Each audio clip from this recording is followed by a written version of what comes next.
Gestern war ich ziemlich ran. Erst beim Katzen hab ich es erkannt. Der letzte Rockabul war einer zu viel. Ich war ran, so ran.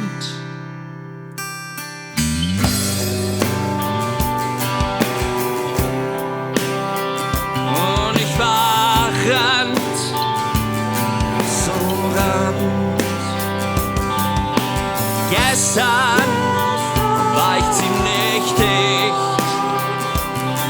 Zu viel Bier und Wodka wohl in meinem Gesicht. So als wollte ich gar nicht gehen, doch plötzlich war es dann geschehen. Ich war dicht, so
die Katze, sie dreht sich.